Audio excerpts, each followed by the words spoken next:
Ассалаумағалейкум оқырмандар, қалдарыңыз қалай? Бүгін қараша айының 30-ы, күздің соңғы айы күні. Мінекей, бүгін тайдың 3-ші бөлімін түсірем.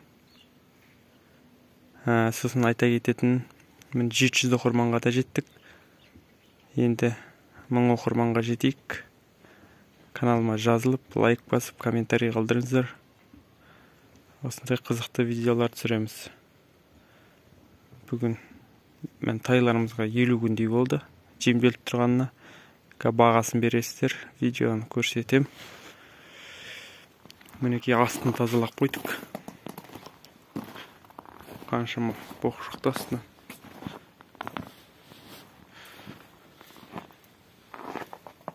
Мінекей тайларыма баға беріңіздер. Сатылымға шықты. Мына ортасында тұрған күрең тай уже сатып жатырық.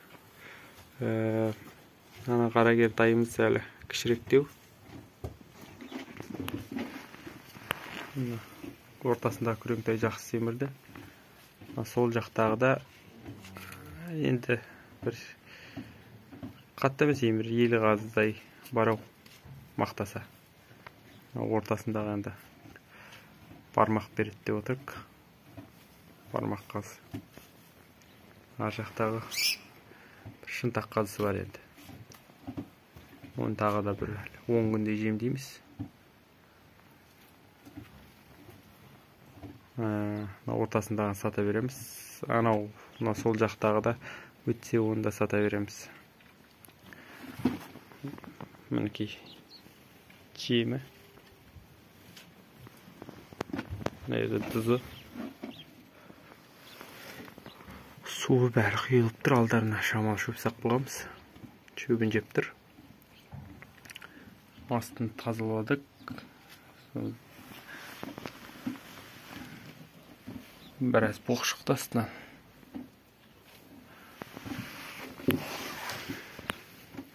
Ар жақ ванысында да жем тұр. Енді жобамен қанша қап кетті әлі есептеген жоқпын.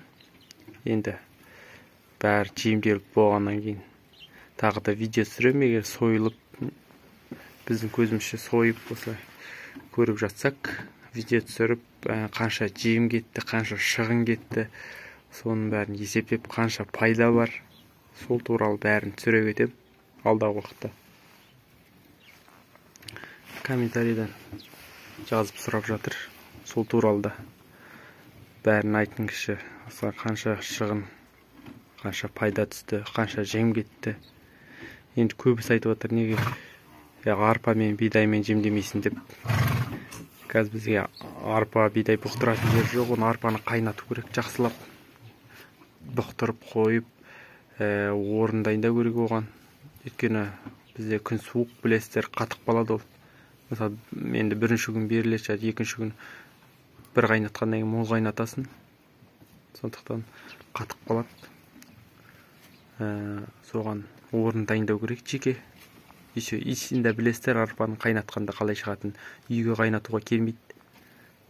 Бөлек пеш керек. Бір кішкентай бір комнаталы пеш жасап, соның ішіне арпаны қайнатып, жемді қайнатып, сол жерде ұстамаса бүйтіп орын дайындап. Сондықтан әзірше біз кебекпен жемдейміз. Біздің жұмыстағы бір жолдасымыз 20 тай жемдеді, уже сатып жатыр ол. Әрілерін сатып жатыр, бармақ қаздан түсіп жатыр, осы кебекпен жемделген.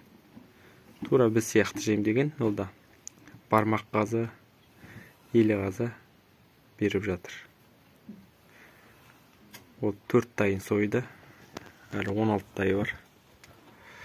Сол, бүгінгі айтарымыз осы.